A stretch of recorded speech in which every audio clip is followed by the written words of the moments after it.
Of 1.3 billion people competing for the American dream.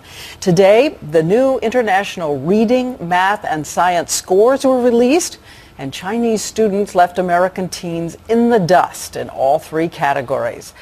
We kept thinking all day of this scene we saw from Our Journey in China. These are third grade students pausing to massage their heads for relief because they said they study so hard and they need to relax in the third grade.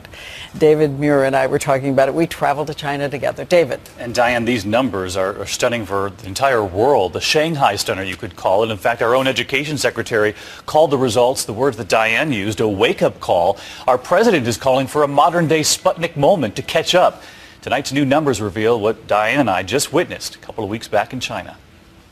Nearly 500,000 15-year-olds from all over the world took the test. The top 5 scores in math: Shanghai, China, Singapore, Hong Kong, South Korea, and Taiwan.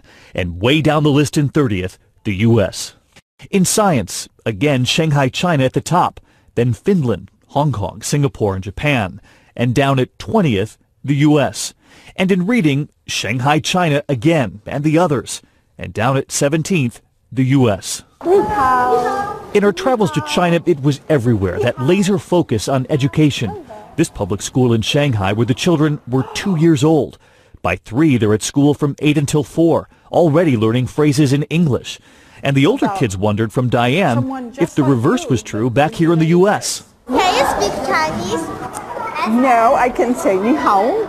On average, Chinese students attend 41 more days of school every year. And with some attending classes on the weekends, it amounts to 30% more hours of instruction every year, too.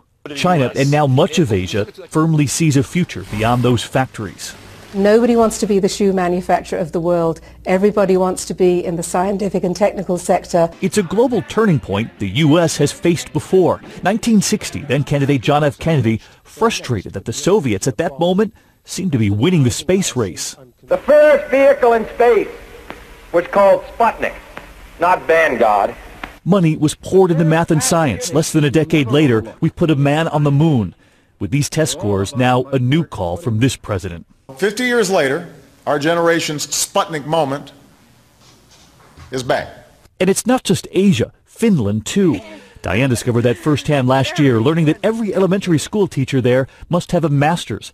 Half of American teachers do. And by the 7th grade, every Finnish child will have learned 3 languages. They start physics and chemistry in middle school.